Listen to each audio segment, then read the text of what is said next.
ವತಿಯಿಂದ ಆಚರಿಸಲ್ಪಡುತ್ತಿರುವ ನಮ್ಮ ದೇಶದ 79ನೇ ಸ್ವಾತಂತ್ರ್ಯೋತ್ಸವದ ಧ್ವಜಾರೋಹಣವನ್ನು ನೆರವೇರಿಸಿಕೊಟ್ಟ ಶ್ರೀ ರಾಜೇಂದ್ರ ಪಾಟ್ಕರ್ ನಿವೃತ್ತ ಯೋಧರು, ಭಾರತೀಯ ಸೇನೆ ಇವರ ಕಿರುಪರಿಚಯವನ್ನು ಮಾಡಲು ಸಂತೋಷಪಡುತ್ತೇನೆ. ಶ್ರೀಮತಿ ಪದ್ಮಾವತಿ ಮತ್ತು ಕೋಡುಗುಡ್ಡೆ ದಿವಂಗತ ತಿಮ್ಮಪ್ಪ ನಾಯಕರ ಪುತ್ರರಾಗಿ 8/6/1982ರಲ್ಲಿ ಕೋಡುಗುಡ್ಡೆಯಲ್ಲಿ ಜನಿಸಿದರು. ಇವರು ತಮ್ಮ ಪ್ರಾಥಮಿಕ ಶಿಕ್ಷಣವನ್ನು ಕೋಡು ಶ್ರೀ ದುರ್ಗಾಂಬಿಕಾ ಶಾಲೆ, ಹೈಸ್ಕೂಲು ಮತ್ತು PUCಯನ್ನು ಸಂತ ಮೇರಿ ಪದವಿ ಪೂರ್ವ ಕಾಲೇಜಿನಲ್ಲಿ ಹಾಗೂ ಪದವಿ ಶಿಕ್ಷಣವನ್ನು MS ಸ್ಯಾಲೆಸ್ ಕಾಲೇಜು ಶಿಲ್ವದಲ್ಲಿ ಪಡೆದಿರುತ್ತಾರೆ.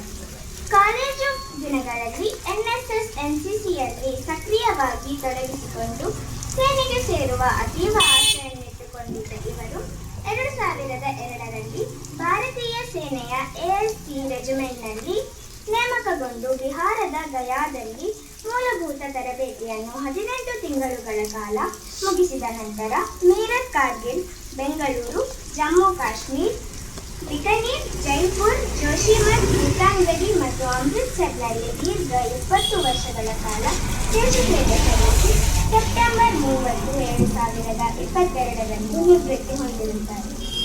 ಕಾಲೇಜು ದಿನಗಳಲ್ಲಿ NSS ಮೂಲಕ 2000-2001ರಲ್ಲಿ ಮೊದಲ ಬಾರಿಗೆ ರಕ್ತದಾನ ಆರಂಭಿಸಿದ ಇವರು ಪ್ರಸ್ತುತ 28ನೇ ಬಾರಿಯ ರಕ್ತದಾನ ಮಾಡಿ ಯುವ ಜನತೆಗೆ ಮಾದರಿಯಾಗಿರುತ್ತಾರೆ. 2008ರಲ್ಲಿ ಜೀನಾರವರೊಂದಿಗೆ ವಿವಾಹವಾಗಿ ಮಗಳು ರಿತಿಕಾ ಮತ್ತು ಮಗ ರಿತ್ವಿಕ್ರೊಂದಿಗೆ ಕೋಡುಗುಡ್ಡೆಯಲ್ಲಿ ಸಂಸಾರ ನಡೆಸುತ್ತಿದ್ದಾರೆ. ಇವರ ಸ್ವಯಂ ಪ್ರೇರಿತ ರಕ್ತದಾನ ಅಭಿಯಾನ ಇನ್ನಷ್ಟು ಮುಂದುವರಿಯಲಿ ಹಾಗೂ ಇನ್ನಷ್ಟು ಜನರಲ್ಲಿ ರಕ್ತದಾನ ಮಾಡುವಂತೆ ಪ್ರೇರಿತವಾಗಲಿ. ಇವರ ಮುಂದಿನ ಜೀವನ ಸುಖ, ಸಮೃದ್ಧಿ, ನೆಮ್ಮದಿಯಿಂದ ಕೂಡಿರಲಿ ಎಂದು ಆ ದೇವರಲ್ಲಿ ಪ್ರಾರ್ಥಿಸಿ ನಮ್ಮ ಕರೆಯ ಮೇರೆಗೆ ಸಂತೋಷದಿಂದ ಬಂದು ಧ್ವಜಾರೋಹಣ ನಡೆಸಿಕೊಟ್ಟಿರುವುದಕ್ಕೆ ಕೃತಜ್ಞತೆಯನ್ನು ಸಲ್ಲಿಸಿ ನನಗೆ ಇವರ ಪರಿಚಯ ಮಾಡಲು ಅವಕಾಶ ಕೊಟ್ಟ ಶ್ರೀ ಧೂಮಾವತಿ ಭಜನಾ ಮಂಡಳಿ ಕರೆಯಲು ಇವರಿಗೆ ಧನ್ಯವಾದಗಳನ್ನು ಸಲ್ಲಿಸುತ್ತಾ ಈ ಕಿರುಪರಿಚಯವನ್ನು ಮುಕ್ತಾಯಗೊಳಿಸುತ್ತಿದ್ದೇನೆ. ಜೈ ಹಿಂದ್. ಒಂದು ಚಿಕ್ಕದಾದ ಗೌರವಾರ್ಪಣೆ ಅದನ್ನು ರಾಜೇಂದ್ರ ಪಾಟ್ಕರ್ ಸ್ವೀಕರಿಸಬೇಕಾಗಿ ಕೇಳಿಕೊಳ್ಳುತ್ತಿದ್ದೇನೆ. ಅದನ್ನು ಶ್ರೀಮತಿ ವಸಂತಿ ವಿ ಆಚಾರ್ಯ ಮತ್ತು ದಿನೇಶ್ ಶೆಟ್ಟಿ ನೆರವೇರಿಸಬೇಕಾಗಿ ಕೇಳಿಕೊಳ್ಳುತ್ತಿದ್ದೇನೆ.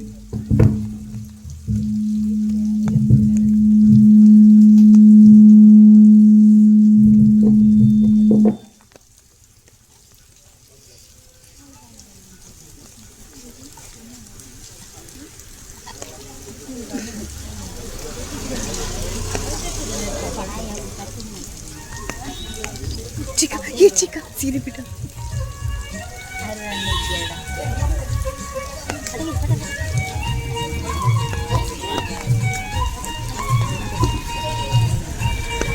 तुम्हारे बारी कुछ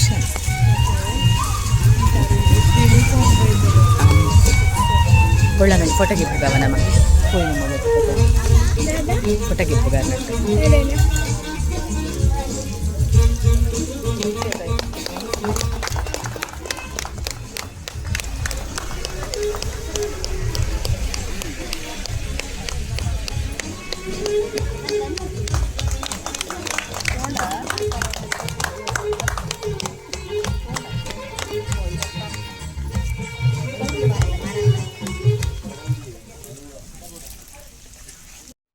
ತಂಡದ ಎಲ್ಲರಿಗೂ ಸ್ವಾತಂತ್ರ್ಯೋತ್ಸವದ ಶುಭಾಶಯಗಳನ್ನು ಹೇಳುತ್ತಾ, ಸ್ವಾತಂತ್ರ್ಯ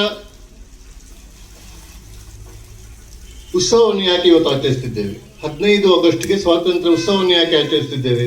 ಸ್ವಾತಂತ್ರ್ಯವನ್ನು ಬರೀ ಸ್ವಾತಂತ್ರ್ಯ ಅಂತ ಆಚರಿಸಬಹುದಿತ್ತು, ಸ್ವಾತಂತ್ರ್ಯೋತ್ಸವ ಅಂತ ಯಾಕೆ ಆಚರಿಸುತ್ತಿದ್ದೇವೆ?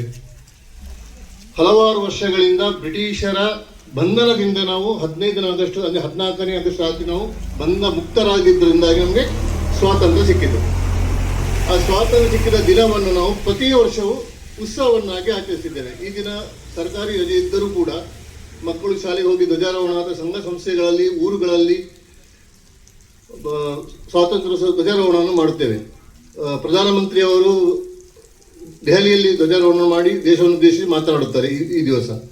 ಹಾಗಾಗಿ ಈ ಉತ್ಸವಕ್ಕೆ ಸ್ವಾತಂತ್ರ್ಯೋತ್ಸವವನ್ನು ಆಚರಿಸಬೇಕಾದ್ರೆ, ಇಲ್ಲ ನಮಗೆ ಭಾರತಕ್ಕೆ ಸ್ವಾತಂತ್ರ್ಯ ಸಿಗಬೇಕಾದ್ರೆ ಹಲವಾರು ಮಹನೀಯರು ತಮ್ಮ ಬಲಿದಾನವನ್ನು, ದೇಹತ್ಯಾಗವನ್ನು ಮಾಡಿದ್ದಾರೆ.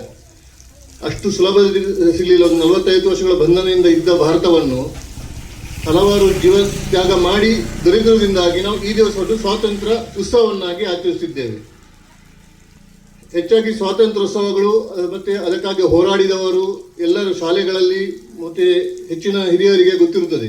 ಆದರೆ ಈ ಉತ್ಸವವನ್ನು ಅಥವಾ ಈ ದಿನವನ್ನು ಶಾಲೆಗಳಲ್ಲಿ ಅಥವಾ ಮಕ್ಕಳಲ್ಲಿ ನಾವು ನಮ್ಮ ಮನೆಗಳಲ್ಲಿ ಹೇಳುವ ಅನಿವಾರ್ಯತೆಯಾಗಿದೆ. ಯಾಕಂತ ಹೇಳಿದರೆ ಮೊಬೈಲ್ ಒಂದು ಚಟ ಅಂತ ಹೇಳುವುದಕ್ಕಿಂತಲೂ ಮೊಬೈಲ್ ಕೂಡ ಅನಿವಾರ್ಯವು. ಮೊಬೈಲ್ ಬಂದಾಗಿನಿಂದ ಈ ಕೊರೋನಾ ಅಂತಹ ಮಹಾಮಾರಿ ಬಂದ ನಂತರ ಮಕ್ಕಳಿಗೆ ಶಾಲೆಯಲ್ಲಿ ಮೊಬೈಲ್ ಬೇಡ ಅಂತ ಹೇಳಿದವರು ಮೊಬೈಲ್ ಕೊಟ್ಟು ಕಲಿಸಿ ಅಂತ ಶುರು ಮಾಡಿದರು. ಹಾಗಾಗಿ ಈಗ ಅದನ್ನು ಬಿಡಿಸಲಿಕ್ಕೆ ಕಷ್ಟ ಆಗ್ತಾ ಉಂಟು ಮಕ್ಕಳಿಂದಾಗಿ. ಆದರೆ ಸ್ವಾತಂತ್ರ್ಯಕ್ಕೆ ಹೋರಾಡಿದ ಧುರೀಣರು, ಸ್ವಾತಂತ್ರ್ಯ ಹೋರಾಟಗಾರರು, ಮಡಿದವರು, ಅವರ ಬಗ್ಗೆ ನಾವೀಗ ಗೂಗಲ್ನಲ್ಲಿ ನೋಡಬೇಕಾಗಿದೆ. ಯಾಕಂದರೆ ಪಠ್ಯಪುಸ್ತಕಗಳಿಗೆ ಆ ವಿಷಯಗಳು ಕಲಿಸ್ತಾ ಇಲ್ಲ. ಕೆಲವರಿಗೆ ಹೆಸರು ಕೂಡ ಗೊತ್ತಿರಲಿಕ್ಕಿಲ್ಲ. ಮುಂಚೆ ಪಾಠಪುಸ್ತಕಗಳಲ್ಲಿ ಅವರು ಸ್ವಾತಂತ್ರ್ಯ ಹೋರಾಟಗಾರರ ಬಗ್ಗೆ ಭಾಷಣ ಅಥವಾ ಪಠ್ಯಗಳನ್ನು ಶಾಲೆಯಲ್ಲಿ ಕಲಿಸ್ತಾ ಇದ್ರು. ಈಗ ಅದನ್ನು ನಾವು ಮೊಬೈಲಲ್ಲಿ ಹೇಳಿ ಕಲಿಸಬೇಕು. ಅದನ್ನೊಂದು ಅನಿವಾರ್ಯ ಏನಾಗಿದೆ ಅಂದರೆ ಮನೆಯಲ್ಲಿ ಮಕ್ಕಳಿಗೆ ಅದನ್ನು ನಾವು ಹೇಳುವ ಒಂದು ಪರಿಸ್ಥಿತಿಯ ಮುಂದೇನು ವಿಪರ್ಯಾಸವೋ ಎನ್ನುವಂಥ ಒಂದು ಭಾವನೆ ಬರ್ತಾ ಇದೆ ನನಗೆ. ಒಂದನೇದಾಗಿ. ಎರಡನೇದಾಗಿ 20 ವರ್ಷಗಳು ಭಾರತ ಸೇನೆಯಲ್ಲಿ ಸೇರಿಸಬೇಕು ಒಂದು 2 ಮಾತುಗಳನ್ನು ಹೇಳಬೇಕಂತ ಹೇಳಿದ್ರು ನನಗೆ. ಮಕ್ಕಳಿಗೆ ಈಗ ಮುಂಚೆ ಏನಾಗಿದೆ, ಕುಟುಂಬದಲ್ಲಿ ಮನೆ ತುಂಬ ಮಕ್ಕಳಿದ್ರು. ಹಾಗಾಗಿ ಯಾರನ್ನ ಒಬ್ಬರು ಮಿಲಿಟರಿಗೆ ಕಳಿಸಿ ಅಥವಾ ನೋಡಿದ ಉದ್ದ ದಪ್ಪ ಇದ್ದವನು ಕರ್ಕೊಂಡು ಹೋಗ್ತಾ ಇದ್ದಂತ ಒಂದು ಕಾಲ ಇತ್ತು. ಈಗ ಹಾಗಿಲ್ಲ, ಸ್ವಲ್ಪ ಕಷ್ಟ ಉಂಟು. ಆಮೇಲೆ ಏನಾಯಿತು, ಆರತಿಗೊಂದು ಕಿರುತಿಗೊಂದು ಮಕ್ಕಳಾದರು. 2 ಮಕ್ಕಳಲ್ಲಿ ಬೇಡ ಕಳಿಸಿದಂಥದ್ದು. ಈಗ ಮನೆಗೊಬ್ಬರೇ ಮಗು, ಹುಡುಗಿ ಇರಲಿ ಹುಡುಗ ಇರಲಿ. ಹಾಗಾಗಿ ಒಬ್ಬ ಮಗನನ್ನು ಯಾಕೆ ಮಿಲಿಟರಿಗೆ ಕಳಿಸೋದು ಅಥವಾ ಸೇನೆಗೆ ಯಾಕೆ ಕಳಿಸೋದು ಅಂತ ಹೇಳಿದ್ರೆ ಎಲ್ಲ ತಂದೆ ತಾಯಿಯರ ಒಂದು ಮನದಲ್ಲಿ ಒಂದು ಇದಾಗಿ ಹೋಗಿದೆ. ಬೇಡ ಮಿಲಿಟರಿ ಹೋಗೋದು ಸಾಯಲಿಕ್ಕೆ ರೋಗ ಬೇಕಂತಿಲ್ಲ. ಸಾಯುವವರು ನಡ್ಕೊಂಡು ಹೋಗೋರು ಸಾಯ್ತಾರೆ.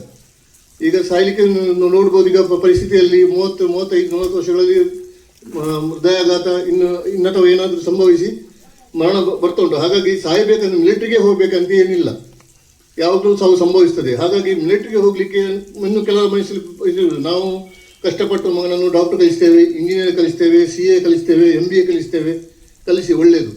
ಕಲಿತ ನಂತರವೂ ನೀವು ಆರ್ಮಿಗೆ ಹೋಗಲಿಕ್ಕೆ ನಿಮಗೆ ಅವಕಾಶಗಳು ಈಗ ಬೇಕಾದಷ್ಟು ಉಂಟು. ಇನ್ನು ಇವತ್ತಿನ ಜನಾಂಗದಲ್ಲಿ ಏನಾಗಿದೆ ಅಂತ ಹೇಳಿದರೆ ಕಷ್ಟಪಡಲಿಕ್ಕೆ ಯಾರಿಗೂ ಬೇಡ ಅಂತಾಗಿದೆ. ಯಾಕಂದರೆ ಕಲಿತು ಡಾಕ್ಟರ್ ಇಂಜಿನಿಯರ್ ಆದರೆ ಮತ್ತೆ ಫಾರಿನಿಗೆ ಹೋಗಿ ಹಣ ಸಂಪಾದಿಸಬಹುದು ಅಂತ ಹೇಳಿ ಬರೀ ಆ ಥರ ಎಲ್ಲ ಮನೆಯ ಯೋಚನೆಗಳು ಬಂದರೆ ಮತ್ತೆ ದೇಶ ಸೇವೆಗೆ ಅಥವಾ ದೇಶ ಸೇವೆ ಬಗ್ಗೆ ಹೇಳಲಿಕ್ಕೆ ನಮಗೆ ಇನ್ನು ಮುಂದಿನ ದಿನಗಳಲ್ಲಿ ನನಗೆ ಕಾಣ್ತದೆ ಚಿಕ್ಕಪ್ಪ, ದೊಡ್ಡಪ್ಪ, ಚಿಕ್ಕಮ್ಮ, ದೊಡ್ಡಮ್ಮ ಇವರನ್ನೆಲ್ಲ ನಾವು ಪುಸ್ತಕಗಳಲ್ಲಿ ಬರೆದು ತೋರಿಸಬೇಕು ಏನಂತೇಳಿ. ಯಾಕಂದರೆ ಮನೆಗೊಂದು ಮಗುರೋದ್ರಿಂದ ಚಿಕ್ಕಮ್ಮ, ದೊಡ್ಡಮ್ಮ, ಮಾಮ ಅದೆಲ್ಲ ಆಂಟಿ ಅಂಕಲ್ ಇದು ಕೂಡ ಹೇಳಲಿಕ್ಕೆ ಕಷ್ಟ ಆಗ್ತಾ ಉಂಟು. ಅದನ್ನು ನೀವು ಪುಸ್ತಕದಲ್ಲಿ, ಪಾಠ್ಯದಲ್ಲಿ ಅಥವಾ ಬರೆದು ತೋರಿಸಬೇಕು. ಅಣ್ಣ ತಮ್ಮ, ಅಣ್ಣನ ಹೆಂಡತಿ ಅಥವಾ ಕಜಿನ್ ಅಂದರೆ ಹೇಗೆ, ಅದನ್ನೆಲ್ಲ ನಾವು ಪುಸ್ತಕಗಳಲ್ಲಿ ಹೇಳಬೇಕಾಗಿ ಬರ್ಬೋದು. ಹಾಗಾಗಿ ಮಕ್ಕಳಲ್ಲಿ ಒಂದು ಮನೆಯವರು ಎಲ್ಲರದೊಂದು ವಿನಂತಿ ಅಂತ ಹೇಳಿದರೆ, ನೀವು ಮಕ್ಕಳಿಗೆ ಏನು ಇಂಟ್ರೆಸ್ಟ್ ಉಂಟು, ಯಾವುದಲ್ಲಿ ಆಸಕ್ತಿ ಉಂಟು ಅದನ್ನು ಅವರಿಗೆ ಸಪೋರ್ಟ್ ಮಾಡಿ. ಅವರಿಗೆ ಎಜುಕೇಷನ್ಗೆ ಅವರು ಡಾಕ್ಟರ್ ಆಗಲಿ, ಇಂಜಿನಿಯರ್ ಆಗಲಿ, ಅವರಿಗೂ ಕೂಡ ಆರ್ಮಿಯಲ್ಲಿ ಅವಕಾಶ ಉಂಟು. ಬರೀ ಆರ್ಮಿ ಅಂತೆಲ್ಲ, ದೇಶ ಸೇವೆಯಲ್ಲಿ army, navy, air force, BSF, police ಇಲಾಖೆ ಸಿಕ್ಕಾಪಟ್ಟೆ ಇದಿದೆ. ಈಗ ನೋಡಿ, ನಾವು ಮತ್ತು ದಾಮೋದರ ಆತ್ಮೀಯರು ನಮ್ಮವರು, ನಾವು ಸಣ್ಣಂದಿನ ಕ್ರಿಕೆಟ್ ಆಡಿದವರು, ಪನ್ನಿಮಾರ ಗುಡ್ಡೆಯಲ್ಲಿ ಆಡಿ ನಾವು ಅವರು ನೋಡಿ ಅವರು ಕೂಡ ನನಗೆ ಒಂದು ಸಪೋರ್ಟ್ ಆದರು ಒಂಥರ. ಅವರು ಪೊಲೀಸ್ ಇಲಾಖೆಗೆ ಅವ್ರು ನಮ್ಗಿಂತ ಸೀನಿಯರ್. ಅವರು ಪೊಲೀಸ್ ಇಲಾಖೆಯಲ್ಲಿ ಜಾಯ್ನ್ ಆದರು. ನಾವು ಕೊಡ್ತಿದ್ವಿ ನೋಡಿ, ಅವರು ಅಷ್ಟು ಸ್ಪೋರ್ಟ್ಸಲ್ಲೆಲ್ಲ ಇದ್ರು, ಹೋದ್ರು, ನಾವು ಕೂಡ ನೋಡ್ಬೇಕು. ಆಮೇಲೆ ಕಾರ್ಗಿಲ್ ವಾರ ಆಯಿತು. ಕಾರ್ಗಿಲ್ ವಾರವಾಗ ನಾವು ಆವಾಗ ಕಾಲೇಜಲ್ಲಿ ಓದ್ತಾ ಇರೋ ಸಂದರ್ಭ 99ರಲ್ಲಿ. ಆವಾಗೊಂದು ಮನದಲ್ಲಿ ಏನಾಗಿತ್ತು ಅಂದರೆ, ನಿಧನರಾದ ದೇಶಕ್ಕಾಗಿ ಹೋರಾಡುವ ಫೋಟೋಗಳು ಬರ್ತಾ ಇತ್ತು. ನಮ್ಮ ಮನೆಯಿಂದ ಬ್ಲ್ಯಾಕ್ ಆ್ಯಂಡ್ ವೈಟ್ TV ಇತ್ತು ಆವಾಗ, ಅದರಲ್ಲಿ ಫೋಟೋಗಳು ಬರ್ತಾ ಇತ್ತು, ಪೇಪರ್ನಲ್ಲಿ ಬರ್ತಾ ಇತ್ತು.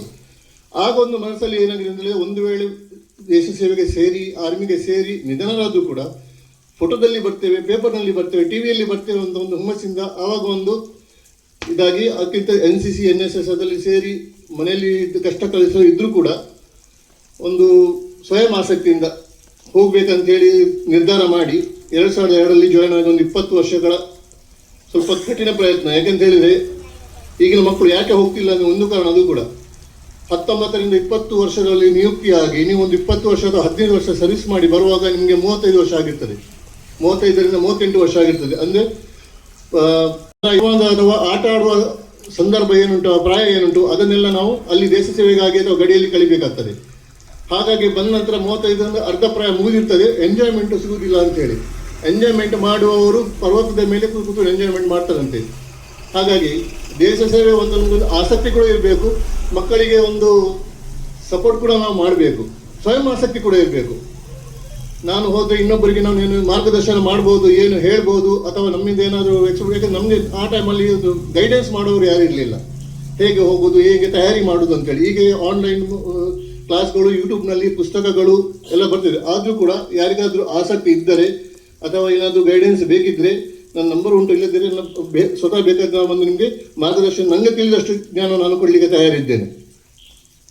ಮತ್ತು ಇವತ್ತಿನ ಈ ಶುಭ ಸಂದರ್ಭದಲ್ಲಿ ಸ್ವಾತಂತ್ರ್ಯೋತ್ಸವಕ್ಕೆ ಒಂದು ಧ್ವಜಾರೋಹಣ ಮಾಡಿದ್ದು ಅವಕಾಶವನ್ನು ಮಾಡಿಕೊಟ್ಟಂತಹ ಭಜನಾ ಮಂಡಳಿಗೆ, ಕ್ರಿಕೆಟ್ ಮಂಡಳಿಗೆ ಹಾಗೂ ಇಲ್ಲಿನ ಎಲ್ಲ ಅಧ್ಯಕ್ಷರು, ಸದಸ್ಯರು, ಎಲ್ಲ ಹಿರಿಯ ಎಲ್ಲರಿಗೂ ವಂದನೆಗಳನ್ನು ಹೇಳ್ತಾ ನನ್ನ ಮಾತನ್ನು ಮುಗಿಸ್ತೇನೆ. ಜೈ ಹಿಂದ್.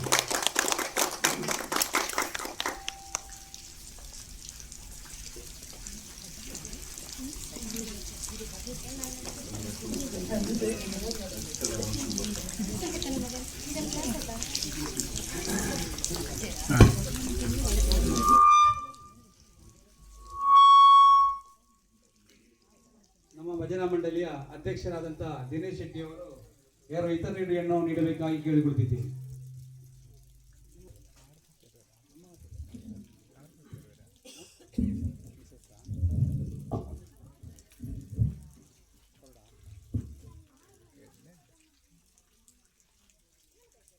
ವೇದಿಕೆ ಹಿಡಿತ್ತಿನ ಈ 74 ಮನೆ ಸ್ವಾತಂತ್ರ್ಯೋತ್ಸವದ ಅಂಗವಾದ ಧ್ವಜಾರೋಹಣೆ ಮಲ್ಪದ ಬೈದಿತ್ತಿನ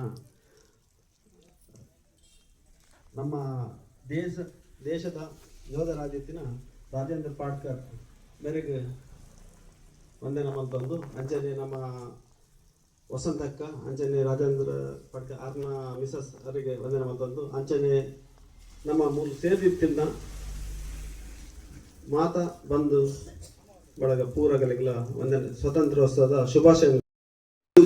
ಗೊಂದರನ್ ಕನಂದೆ ಸಮಾಜನ ತಿದ್ದುನ ಕತ್ತಿನ ಸಮಾಜಗೊಂಜಿ ಮಾದರಿ ಆಪಿನ ಕಲಟನೆ ಇನಿ ಮುಟ್ಟಲ ಮಲ್ದ ನನ್ನ ಮಿತ್ತುಗಳ ಮಲ್ಪುನ ಒಂಜಿ ಆಶಯ ದಿವಂದುಲ್ಲ ಅಂಚನೆ ಇನಿ 74 ಮನೆ ಸ್ವಾತಂತ್ರ್ಯೋತ್ಸವದ ಅಂಗವಾದ ಸುರುಟು ನಮ್ಮ ಈ ಇನಿ ಸ್ವಾತಂತ್ರ್ಯ ನಮ್ಮ ಖುಷಿ ಟುಪ್ಪೋಡಂದಾಂಡ ಆನಿದ ಬಲಿದಾನ ಮಲ್ದಿನ ಪೂರ ನಮ್ಮ ದೇಶಭಕ್ತರಿಗೆ ಸುರುಟಾದ ನಮ್ಮನ್ನ ಮಲ್ಪಡಾಪುಂಡು ದಯಪನ್ನ ಅಗಲ್ನ ದೇಶಗೋಸ್ಕರ ಅಗನ ಜೀವ ತ್ಯಾಗ ಮಲ್ದೇರು ಅಂಚನೆ ಈಗ ಹೋರಾಟ ಮಲ್ದೇರು.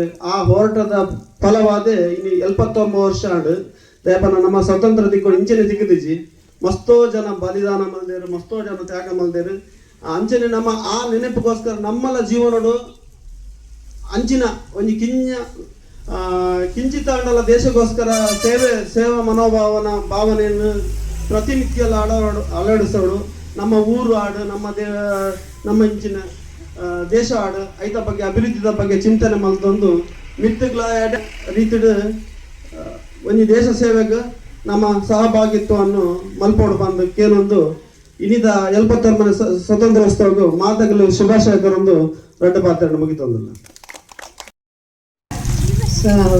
ಉಂಡಾರು ವಿಷ್ಣುಮೂರ್ತಿ ದೇವರನ್ನು ಮನಸಾರಿ ಸ್ಮರಿಸುತ್ತಾ ಹಾಗೂ ದೈವದ ಉಮಾವತಿಯನ್ನು ಮನಸಾರಿ ಸ್ಮರಿಸುತ್ತಾ ಇಲ್ಲಿಯ ಸ್ಥಳ ಸಾನ್ನಿಧ್ಯ ದೈವದೇವರನ್ನು ಸ್ಮರಿಸುತ್ತಾ ಇಲ್ಲಿ ಸ್ವಾತಂತ್ರ್ಯೋತ್ಸವದ ಧ್ವಜಾರೋಹಣಕ್ಕೆ ಬಂದಿರುವ ವೇದಿಕೆಯಲ್ಲಿರುವ ರಾಜೇಂದ್ರ ಪಾಟ್ಕರ್ ಅವರೇ, ಅವರ ಪತ್ನಿಯಾದ ವೀಣಾ ಮೇಡಮ್ ರವರೇ, ಹಾಗೂ ನಮ್ಮ ಭಜನಾ ಮಂಡಳಿಯ ಅಧ್ಯಕ್ಷರಾದ ದಿನೇಶ್ ಶೆಟ್ಟಿ ಅವರೇ, ಹಾಗೂ ಇಲ್ಲಿ ಬಂದಿರುವ ಎಲ್ಲ ನಮ್ಮ ಭಜನಾ ಮಂಡಳಿಯ ಊರಿನ ಎಲ್ಲ ಸದಸ್ಯರೇ, ನಿಮಗೆಲ್ಲರಿಗೂ ಸ್ವಾತಂತ್ರ್ಯೋತ್ಸವದ ಶುಭಾಶಯವನ್ನು ಹೇಳಲು ಇಷ್ಟಪಡ್ತೇನೆ.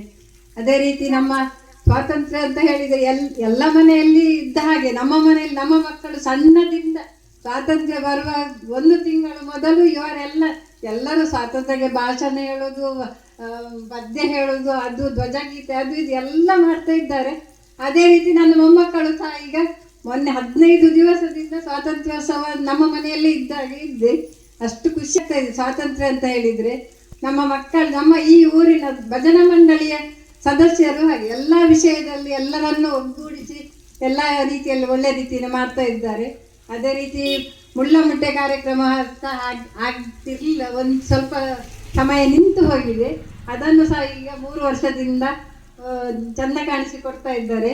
ನಮ್ಮ ಟೀಚರ್ ಶಂಕರ್ ಟೀಚರ್ ಬರ್ತಾ ಇದ್ರು. ಅವರು ಈಗ ಇವರಿಗೆ ಸನ್ಮಾನ ಮಾಡುವಂಥ ಕೆಲಸ. ಅವರು ಹುಷಾರಿಲ್ಲದೆ ಇದ್ದಾರೆ, ಆದರೆ ಸಹ ಅವರನ್ನು ನೆನೆಸಿಕೊಂಡು ಅವರು ಹುಷಾರಾಗಲಿ ಅಂತ ಹೇಳ್ತಾ ಈ ಭಜನಾ ಮಂಡಳಿಯ ಎಲ್ಲ ಮಕ್ಕಳಿಗೂ ಶುಭಾಶಯವನ್ನು ಹೇಳುತ್ತಾ ನನ್ನ 2 ಮಾತನ್ನು ಮುಗಿಸುತ್ತೇನೆ. ಬೋಲೋ ಭಾರತ್ ಮಾತಾ ಕಿ. ನಿವೃತ್ತ ಯೋಧರು ಹಾಗೂ ಅವರ ಧರ್ಮಪತ್ನಿ ಶ್ರೀಮತಿ ವೀಣಾ ಇವರಿಗೆ ನಿಮ್ಮೆಲ್ಲ ಪರವಾಗಿ ಧನ್ಯವಾದಗಳು. ಹಾಗೂ ನಮ್ಮ ಭಜನಾ ಮಂಡಳಿಯ ಅಧ್ಯಕ್ಷರಾದ ಹಾಗೂ ಮಾಜಿ ಪಂಚಾಯತ್ ಅಧ್ಯಕ್ಷರಾದ ಶ್ರೀ ದಿನೇಶ್ ಶೆಟ್ಟಿ ಕಲ್ಯಾಣಿ ಇವರಿಗೂ ಧನ್ಯವಾದಗಳು. ಹಾಗೂ ಇನ್ನೋರು ಅತಿಥಿ ಮಾಜಿ ಪಂಚಾಯತ್ ಅಧ್ಯಕ್ಷರಾದ ವಸಂತಿ ವಿ ಆಚಾರ್ಯ ಇವರಿಗೂ ಧನ್ಯವಾದಗಳು. ಹಾಗೂ ನಮಗೆ ಈ ಧ್ವಜಾರೋಹಣವನ್ನು ಮಾಡಲು ಸ್ಥಳಾವಕಾಶವನ್ನು ಕೊಟ್ಟ ವಾಸುಕಿ ಪ್ರೊವಿಷನಲ್ ಸ್ಟೋರ್ಸ್ ಇದರ ಮಾಲಕರಿಗೂ ಧನ್ಯವಾದಗಳು. ಹಾಗೂ ಧ್ವನಿವರ್ಧಕವನ್ನು ಒದಗಿಸಿಕೊಟ್ಟ ಅಣ್ಣಪ್ಪ ಸೌಂಡ್ ಶಂಕರ್ಪುರ ಇವರಿಗೂ ಧನ್ಯವಾದಗಳು. ಹಾಗೂ ಈ ಕಾರ್ಯಕ್ರಮದ ಯಶಸ್ವಿಗೆ ಕಾರಣರಾದ ಹಾಗೂ ಧ್ವಜ ಕಟ್ಟೆಯನ್ನು ಸ್ವಚ್ಛಗೊಳಿಸಿದ ಎಲ್ಲರಿಗೂ ಧನ್ಯವಾದಗಳು. ಹಾಗೂ ಈ ಕಾರ್ಯಕ್ರಮಕ್ಕೆ ಬಂದ ಊರಿನ ಎಲ್ಲ ಸಮಸ್ತರಿಗೂ ಧನ್ಯವಾದಗಳು. ಈಗ ರಾಷ್ಟ್ರಗೀತೆ